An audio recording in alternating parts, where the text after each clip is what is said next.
Subscribe करिए हमारे channel target UP TET CTET को और बेल आइकन को दबाइए। हेलो फ्रेंड्स, मैं रेनू स्वागत करती हूँ आप सभी भावी अध्यापक एवं अध्यापिकाओं का आपके अपने channel target UP TET CTET में। दोस्तों, आज की इस वीडियो में हम पढ़ने वाले हैं आपके संस्कृत विषय में अध्याय नंबर 3 यानी कि संज्ञा एवं सर्वनाम संबंधी विभक्ति एवं वचनों का ज्ञान। तो दोस्तों, आज हम यहाँ पर संज्ञा के बारे में, सर्वनाम के बारे में, इसके अलावा उनसे संबंधित जो विभक्तियां होती हैं उनके विषय में हम पढ़ेंगे और बहुत ही अच्छे से इस चैप्टर को समझेंगे भी और सभी बहुविकल्पी क्वेश्चंस को भी आज यहाँ पर हम सॉल्व करेंगे। इससे पहले की वीडियोस अगर आपने नहीं देखी है तो उसका लिंक आपको डिस्क्रिप्शन बॉक्स में मिल जाएगा, आप देख सकते हैं। तो चलिए हम स्टार्ट करते हैं। बहुविकल्पी क्वेश्चंस में क्वेश्चन नंबर 1 है, सर्वनाम के कितने भेद हैं? 4, 5, 6 या फिर 3? दोस्तों, सर्वनाम के 6 भेद होते हैं और वो 6 भेद कौन कौन से हैं मैं आपको बताती हूँ। सबसे पहले होता है पुरुषवाचक सर्वनाम, फिर होता है निश्चयवाचक सर्वनाम, उसके बाद अनिश्चयवाचक सर्वनाम, फिर संबंधवाचक सर्वनाम, फिर 5वां है प्रश्नवाचक सर्वनाम और 6वां है निजवाचक सर्वनाम। तो ये 6 प्रकार होते हैं सर्वनाम के और आप सभी लोग को पता है सर्वनाम की परिभाषा, संज्ञा के स्थान पर प्रयोग किए जाने वाले शब्दों को ही हम क्या कहते हैं? सर्वनाम कहते हैं। इसके बाद क्वेश्चन नंबर 2 है, युष्मद् शब्द का प्रथमा विभक्ति बहुवचन में रूप होगा? यूयम, युवाम, त्वम या फिर ये सभी? युष्मद् शब्द रूप हमें देखना है। दोस्तों, ये है युष्मद् शब्द रूप, आप देख सकते हैं और इसके यहाँ पर तीनों वचनों में रूप दिए हुए हैं। यहाँ पर कारक है, विभक्तियां हैं और एक वचन, द्विवचन और बहुवचन में यहाँ पर रूप दिया हुआ है। युष्मद् आप देख सकते हैं, इसका अर्थ होता है तू या तुम और सर्वनाम के विभक्ति के अनुसार तीनों वचनों के रूप यहाँ पर दिए हुए हैं, त्वम, युवाम, यूयम। तो यही पूछा है कि युष्मद् शब्द का प्रथमा विभक्ति बहुवचन, तो प्रथमा विभक्ति और बहुवचन तो ये क्या है? यूयम है। तो यही राइट आंसर हो जाएगा।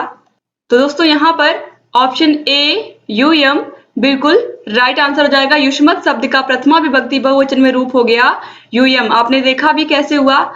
इसके बाद क्वेश्चन नंबर 3 है, बालक शब्द का षष्ठी विभक्ति द्विवचन में रूप होगा? बालकः, बालका, बालकयो या फिर ये सभी? तो चलिए देखते हैं बालक शब्द का षष्ठी विभक्ति द्विवचन का रूप। षष्ठी विभक्ति द्विवचन, तो यहाँ पर देखिए ये है द्विवचन और षष्ठी विभक्ति यहाँ पर है। तो यहाँ पर आप देखिए द्विवचन में क्या है? षष्ठी विभक्ति बालकयो। तो यहाँ पर राइट आंसर हो गया आपका ये बालकयो। ये क्या है? षष्ठी विभक्ति और द्विवचन का रूप है, यही क्वेश्चन में पूछा है। तो यहाँ पर राइट आंसर हो जाएगा ऑप्शन सी बालकयो। इसके बाद दोस्तों क्वेश्चन नंबर 4 है, तस्मिन में कौन सी विभक्ति है? प्रथमा, षष्ठी, तृतीय या फिर सप्तमी? दोस्तों, यहाँ पर दिया हुआ है तत् वह सर्वनाम का रूप। तत् मतलब यहाँ पर देखिए वह होता है और पुल्लिंग के शब्द में ये पुल्लिंग के लिए यूज होता है। तो तस्मिन कहाँ है? आप देखिए यहाँ पर सप्तमी विभक्ति एक वचन में यहाँ पर तस्मिन दिया हुआ है। तो क्वेश्चन में पूछा है तस्मिन में कौन सी विभक्ति है? तो तस्मिन में कौन सी विभक्ति है? सप्तमी विभक्ति है। राइट आंसर हो गया ऑप्शन डी सप्तमी, यानी कि तस्मिन में सप्तमी विभक्ति है। इसके बाद क्वेश्चन नंबर 5, बाला शब्द का पंचमी विभक्ति एक वचन में रूप है? बालाय, बालायाः, बालाभ्या या फिर बालासु? दोस्तों, बाला या फिर बालिका से भी इसको हम कंपेयर कर सकते हैं। बालिका का शब्द रूप जैसे चलेगा वैसे ही बाला का भी चलेगा।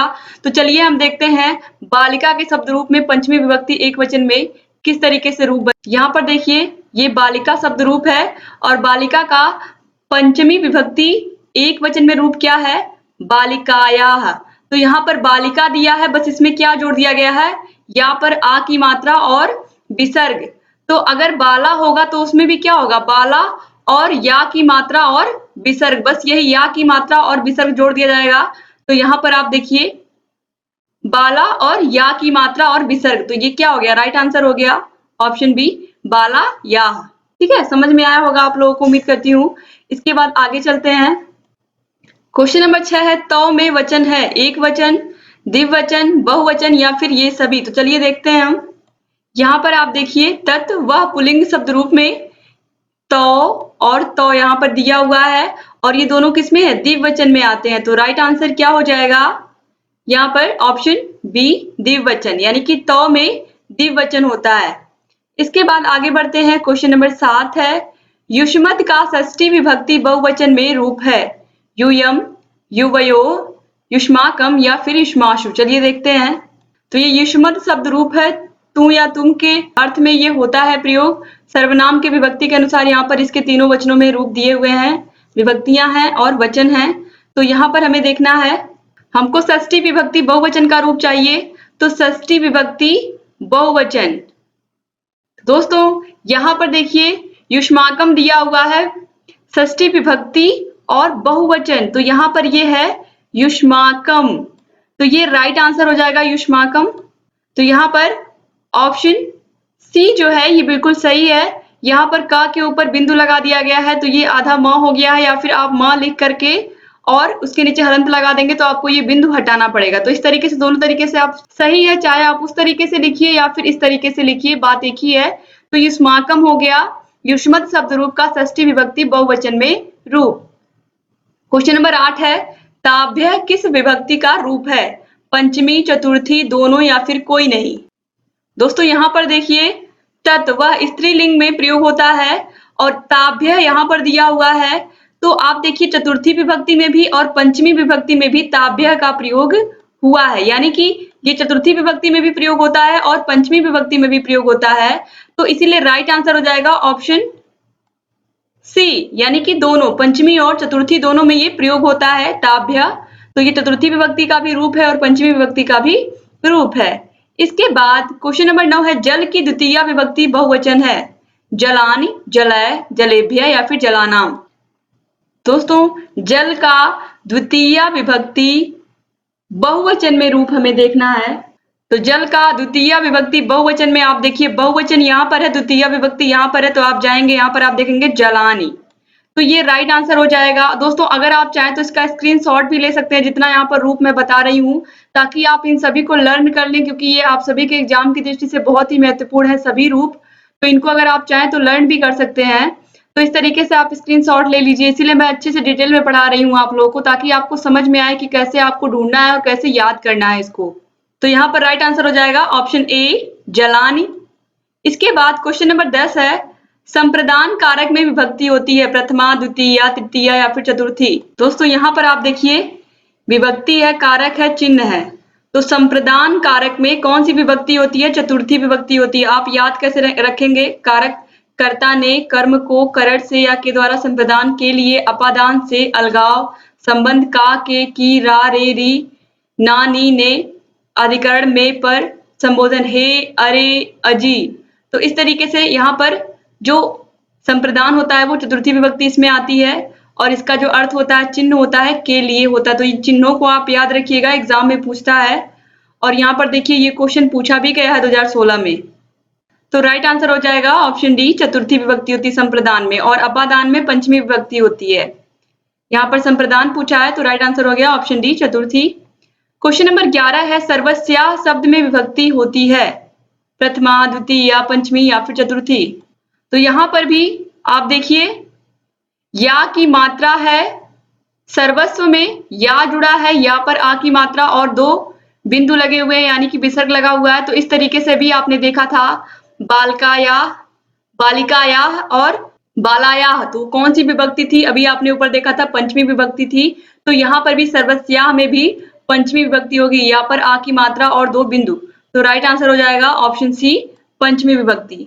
इसके बाद क्वेश्चन नंबर 12 है, अस्मद शब्द का चतुर्थी विभक्ति बहुवचन में रूप है अहम, अस्मभ्यम, मम या फिर अस्मासु। दोस्तों यहाँ पर देखिए आप अस्मद शब्द रूप है और चतुर्थी विभक्ति बहुवचन का रूप हमें देखना है।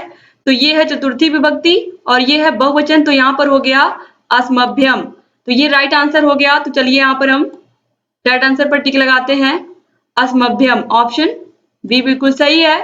क्वेश्चन नंबर 13 है, राम शब्द का पंचमी विभक्ति एक वचन में रूप है रामात, रामेशु, रामेण या फिर रामाय।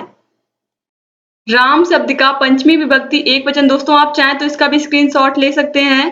पंचमी विभक्ति एक वचन में, यहाँ पर आप देखिए ये पंचमी विभक्ति है और ये एक वचन है, तो यहाँ पर राइट आंसर है ऑप्शन, यहाँ पर देखिए आप रामात बिल्कुल सही है। तो यहाँ पर राइट ऑप्शन क्या है? ऑप्शन ए, रामात बिल्कुल सही आंसर है। इसके बाद क्वेश्चन नंबर 14 है एते शब्द में विभक्ति एवं वचन है। दोस्तों राइट आंसर है ऑप्शन सी प्रथमा विभक्ति द्विवचन। ठीक है, और ये क्वेश्चन पूछा गया है आपके 2015 में, तो इसको आप याद रखिएगा कि एते में जो विभक्ति होती है वो प्रथमा विभक्ति होती है और वचन जो होता है वो होता है द्विवचन। इसके बाद क्वेश्चन नंबर 15 है विद्यालय का सप्तमी विभक्ति बहुवचन में रूप होगा।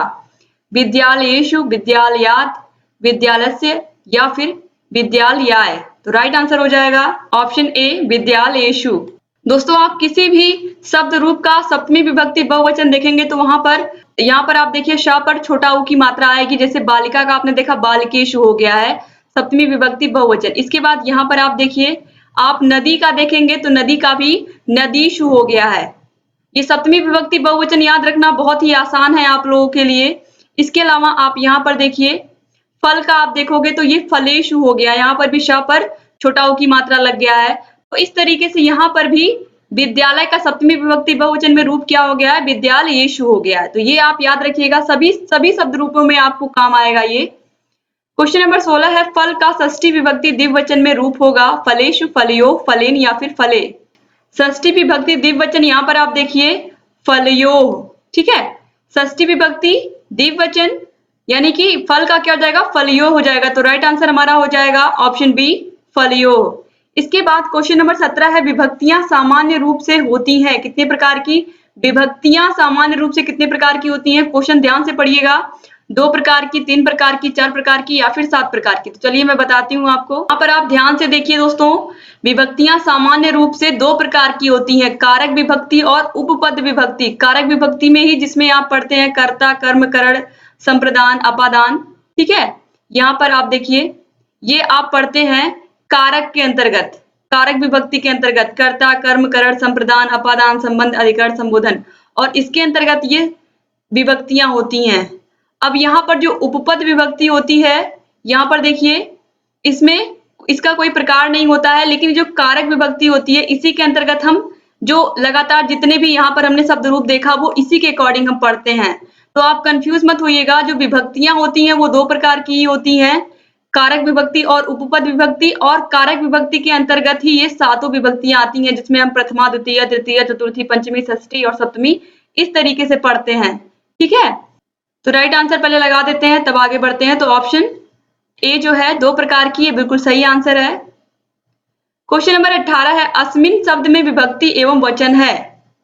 ऑप्शन है षष्ठी विभक्ति एक वचन, सप्तमी विभक्ति एक वचन, पंचमी विभक्ति एक वचन या फिर षष्ठी विभक्ति एक वचन। चलिए देखते हैं दोस्तों, वहां पर दिया हुआ है अस्मिन, लेकिन यहाँ पर आप तस्मिन से भी उसको ऐड करके अस्मत् शब्द रूप है तो आप उसको यहाँ पर तस्मिन से भी कंपेयर कर सकते हैं। तो जैसे कि तस्मिन का हुआ है सप्तमी विभक्ति एक वचन, तो इसी प्रकार से अस्मिन का भी हो जाएगा सप्तमी विभक्ति एक वचन। तो यहाँ पर राइट आंसर हो जाएगा ऑप्शन नंबर बी सप्तमी विभक्ति एक वचन। ये क्वेश्चन पूछा हुआ है 2017 में। क्वेश्चन नंबर 19 है उकारांत पुल्लिंग शब्द है भानु, मधु, विष्णु या फिर अणु। राइट आंसर है ऑप्शन ए भानु। भानु का मतलब क्या होता है, सूर्य। तो सूर्य जो है ये उकारांत पुल्लिंग शब्द है। क्वेश्चन नंबर 20 है वारिणी शब्द में लिंग, वचन एवं विभक्ति है।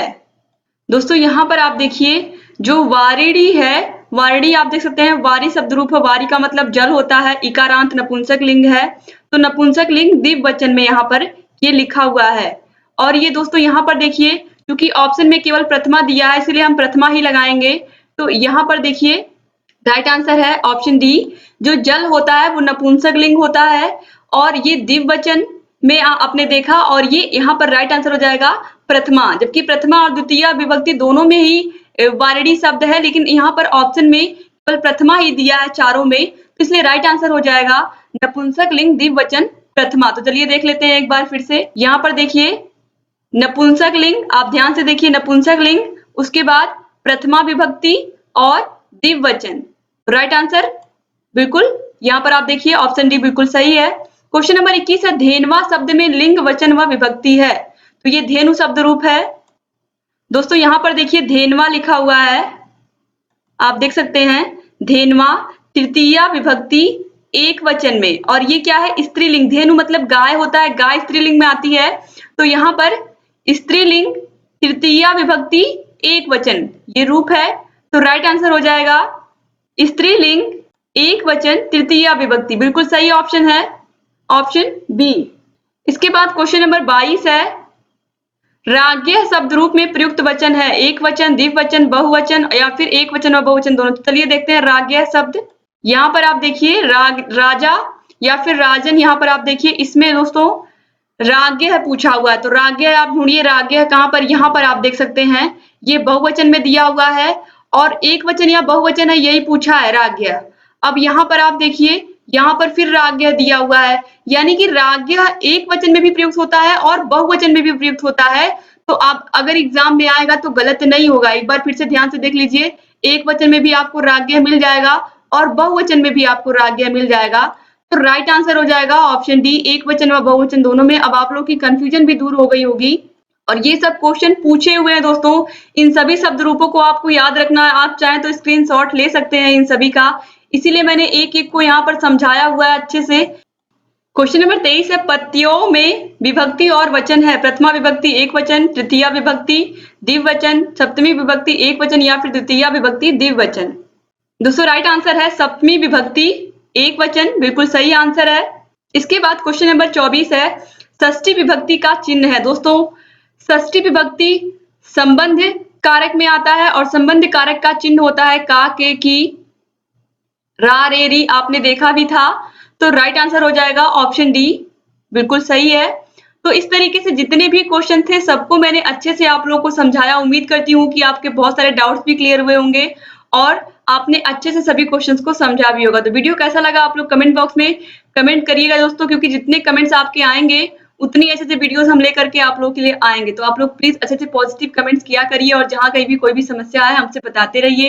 वीडियो अच्छा लगा तो प्लीज वीडियो को लाइक कर दीजिए और आपके जितने भी फ्रेंड्स हैं सबको इस वीडियो को शेयर भी कर दीजिए, ताकि अधिक से अधिक प्रशिक्षु हमारे चैनल से जुड़ सके और इन सभी वीडियोस का लाभ ले सके जो हम लगातार आप लोगों के लिए लेकर के आ रहे हैं। दोस्तों आप लोग लगातार कहीं भी कोई भी समस्या है हमसे पूछ सकते हैं, आपको किसी विषय पर कोई भी टॉपिक पर वीडियो चाहिए तो भी आप हमसे कह सकते हैं, क्योंकि आप सभी को पता है कि आप सभी की डिमांड्स पूरी होती है हमारे channel target UP TET CTET पर, और लगातार आप लोगों के लिए अच्छे से स्टडी मटेरियल लेकर के आना ये हमारी रिस्पॉन्सिबिलिटी है। बस आप लोग ऐसे ही हमारे चैनल से बने रहिए, सभी वीडियोस को देखते हुए रहिए। और अगर अभी तक आपने हमारे channel target UP TET CTET को सब्सक्राइब नहीं किया दोस्तों तो सब्सक्राइब कर दीजिए, क्योंकि नीचे लाल कलर का बटन है उसको आपको सब्सक्राइब करना है और बगल में घंटी का निशान है उसको भी प्रेस करना है, ताकि हम जो भी नई वीडियोस बनाते हैं उसका नोटिफिकेशन आपके पास समय से पहुंचे और आप लगातार हमारे सभी वीडियोस से ऐसे ही अपडेट रहें। तो एक बार फिर से आप सभी लोगों का बहुत बहुत धन्यवाद दोस्तों। मिलते हैं नेक्स्ट वीडियो में, तब तक अपना ख्याल रखिएगा, अपने परिवार का ख्याल रखिएगा और लगातार पढ़ाई करते रहिएगा। जय हिंद दोस्तों।